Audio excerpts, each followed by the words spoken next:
Mom and Dad said you never contribute anything to this family. My sister said it like a punchline and everyone laughed. Glasses clinked. Forks hit plates. Their smiles looked rehearsed. Their pride borrowed. I just sat there cutting my food into perfect pieces, pretending the words didn't sting. They didn't know I'd been wiring $8,000 every month to keep their picture-perfect house alive. 3 years of silence disguised as duty. That night, under the golden chandelier, I smiled for real for the first time, because the next sentence out of my mouth would change everything they thought they knew about me. The Vaughn house always looked like a magazine spread, white marble floors, gold-trimmed mirrors, candles that smelled like approval. Mom made sure of it.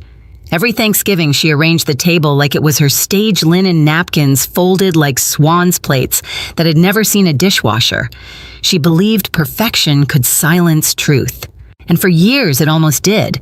I grew up learning how to stay small inside that house. Melissa was the headline daughter, the teacher, the achiever, the one who made Mom glow. I was the quiet one, the background blur in family photos. "You're just not expressive enough," Rachel, Mom used to say as she fixed Melissa's hair for pictures. Dad would just nod, lost somewhere between guilt and wine. Dinner that night was no different. The air smelled like rosemary and money. Greg, my brother-in-law, bragged about his new car. Mom laughed too loud. Dad poured another glass of Merlot, eyes down. The conversation was a performance we'd all rehearsed for years. Praise Melissa, ignore Rachel. When my sister stood up, glass in hand, I knew something was coming. She always liked the spotlight, and I'd learned to brace myself for whatever joke she'd make at my expense. But this one was different. It wasn't teasing. It was venom disguised as charm. Mom and Dad said you never contribute anything to this family. She paused for effect, waiting for their approval. They didn't disappoint. Laughter rippled around the table, sharp and shallow. Even Dad's lips curved before guilt caught up to him. I watched the roast glisten in the center, the candlelight flickering off the gravy boat. Beautiful, flawless, staged. I forced a smile, the one they expected, the quiet girl pretending not to bleed. But inside, something shifted. A pressure I'd held for years finally cracked. They thought my silence meant surrender. It never occurred to them it could mean strategy. As Melissa basked in their applause, I thought of every payment, every month I'd drain my savings to keep this house standing. 3 years of sacrifice they never noticed. Maybe I'd done it for love once. Maybe for peace. But sitting there, surrounded by their laughter, I realized I'd been buying something else entirely, the illusion that I still belonged. And that illusion was about to end. After everyone left that night, I sat in my car, hands gripping the steering wheel until my knuckles turned white. The laughter still echoed in my head, bright, hollow, endless. I stared at the house glowing behind me, the one I'd kept alive like an ungrateful patient. I used to think silence was love, but silence was the leash they'd given me, and I'd worn it proudly.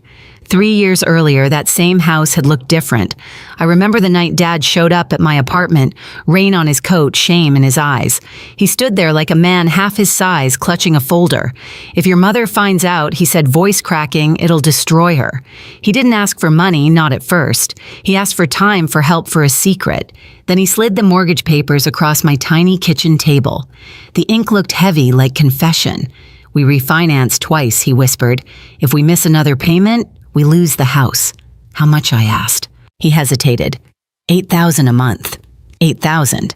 That was almost everything I had after bills. My promotion had just come through, senior financial analyst, decent pay, long hours. I could barely afford my own life. But when I looked at him, at the desperation in his hands, I said yes. Because daughters fix what fathers break, right? I told myself it was temporary. A few months, maybe a year. But months became years, and temporary became another family tradition. They remodeled the kitchen, hosted parties, bragged about hard-earned stability. Mom even joked once, "You see, Rachel, when you build wisely, life rewards you." I almost laughed. Every transfer I made was invisible. I never missed a payment. I skipped vacations, declined invitations, watched my savings disappear in quiet obedience. And they kept their story. I was the underachiever, the outsider, the one who never quite fit their perfect frame. That night after Melissa's toast, I opened my banking app. 36 transactions stared back, each one a scar. I scrolled through them slowly, feeling every number like a bruise. 8,000, another 8,000, another. Something inside me went still. Not angry, not sad, just clear. They didn't owe me thanks, but I no longer owed them my silence. I looked out the window at the streetlight pooling gold on wet pavement. My reflection stared back calm and cold. Tomorrow, I thought. Tomorrow, they'll see contribution measured in zeros and in boundaries. I closed the app, powered off my phone, and exhaled. For the first time in years, my chest didn't feel heavy. I wasn't losing a family. I was reclaiming myself. The next morning, the city was still gray and half asleep when I sat at my kitchen counter, coffee cooling beside me. The numbers from last night wouldn't leave my mind. 3 years, 36 payments, $288,000. I opened my laptop, logged into my bank, and hovered over the automatic transfer. The button glowed blue, harmless, ordinary. I stared at it until my eyes stung. Then I clicked cancel. A single ping confirmed it. That tiny sound felt louder than every insult they'd ever thrown my way. For a moment, guilt tried to crawl back in. The part of me that still wanted to be the good daughter, the fixer, the peacekeeper. But peace, built on secrets, isn't peace. It's a contract signed in silence. I'd already paid the price. I opened a spreadsheet and typed out every payment I'd made, date, amount, reference number, evidence neat and undeniable. Each row steadied me. I wasn't erasing the past, I was documenting it. This wasn't revenge, it was record-keeping. It was truth. My phone buzzed with a message from Melissa family dinner again tonight. Don't be late, Mom made your favorite. My favorite. She always used that line like bait. I stared at the screen and almost laughed. Not this time. I put on my gray blazer, the one that made people at work listen when I spoke. At the office, I finished reports, answered emails, smiled when people passed by. No one knew that under the calm, something was shifting. Freedom doesn't shout. It hums quietly beneath your ribs, waiting for the right moment. That night, I drove to the house again. The windows glowed warm, the smell of garlic and wine spilling into the driveway. Inside, I could already hear their voices, light, cheerful, fake. As I stood at the door, I took one long breath. I wasn't here to argue. I wasn't here to explain. I was here to end it. I stepped inside. Mom greeted me with her usual tight hug that felt like inspection. Melissa smiled like she owned the room. Dad looked tired, older. Perfect timing, Mom said. We were just talking about gratitude. So was I. Dinner began like any other performance, too bright, too polite, too polished. The table shimmered under the chandelier, every dish gleaming like it had been arranged for a photo shoot. Mom loved the illusion of control. Even her salads had choreography. Greg poured wine like a sommelier on TV while Melissa retold the story of her latest classroom triumph. I sat quietly counting seconds between fake laughter. Dad barely looked up. His fork scraped the edge of his plate with rhythmic guilt. He knew. Maybe not what was about to happen, but enough. I could see it in the way he avoided my eyes. Rachel? Mom said, suddenly smiling too wide, "You've been quiet again. Everything okay at work?" "Busy," I said. "But good." Melissa chuckled. "Busy surviving, right?" Greg laughed, joining her rhythm like it was a duet. "Come on, she's fine. She loves her spreadsheets." I smiled thinly. "They keep me honest." Mom tisked softly, as if honesty were impolite. "You know, if you just let loose a little?" "She can't," Melissa interrupted, waving her fork. "Rachel doesn't know how to contribute unless it's silent." The air shifted almost imperceptibly. Dad cleared his throat. "Melissa." But she was already leaning forward, eyes bright with self-righteousness. "Mom and Dad said you never contribute anything to this family," she declared, just like before. And honestly, they're not wrong.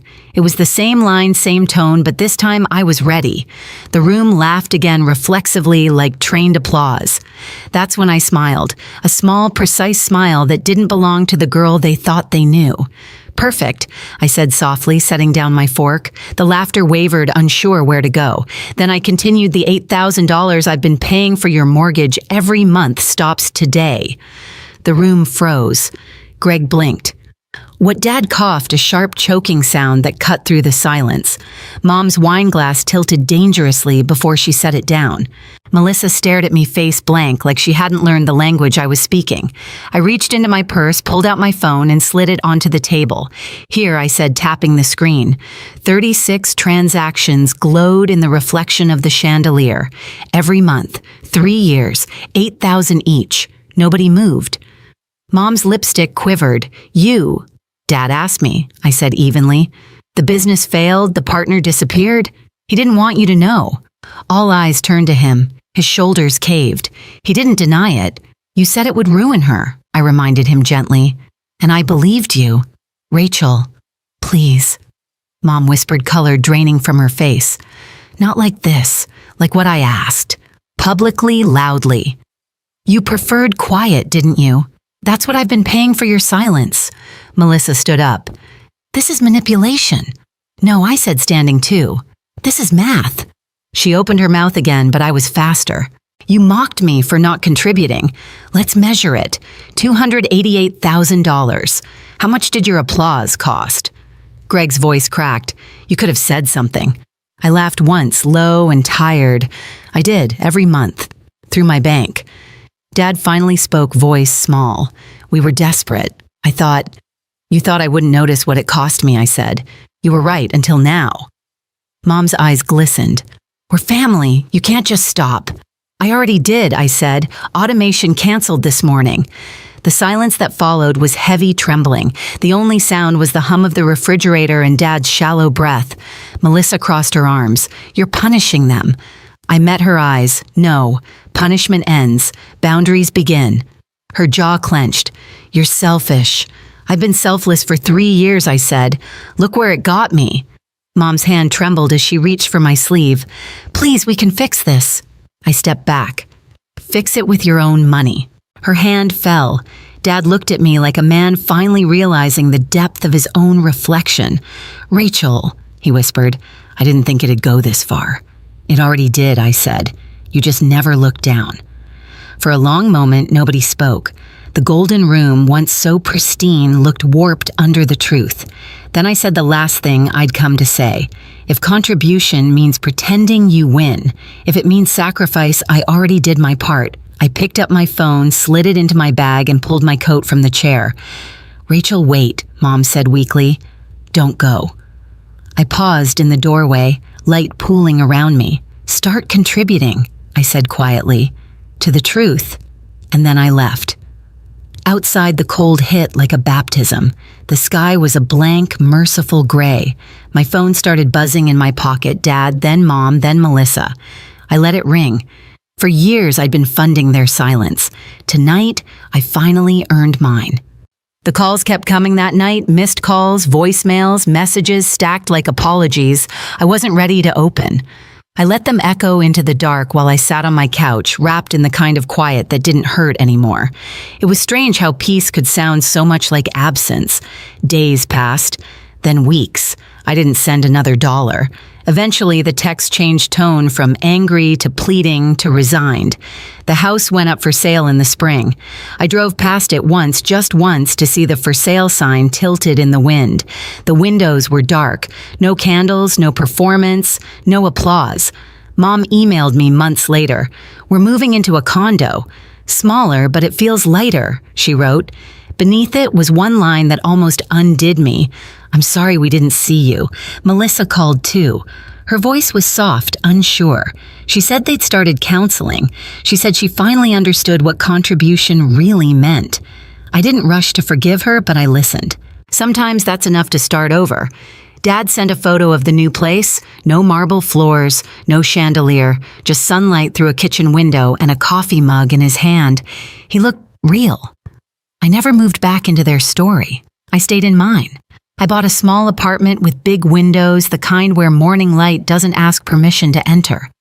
Some nights I still hear that laughter from the dinner table, sharp and hollow, but it fades fast.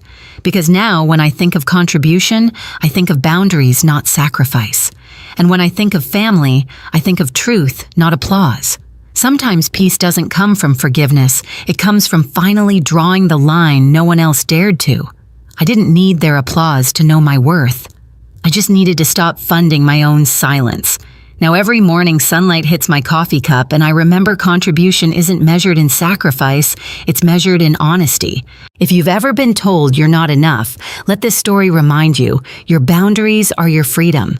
Drop a comment, tell me your story, and hit like, share, and subscribe for more real stories about strength, family, and the power of quiet revenge.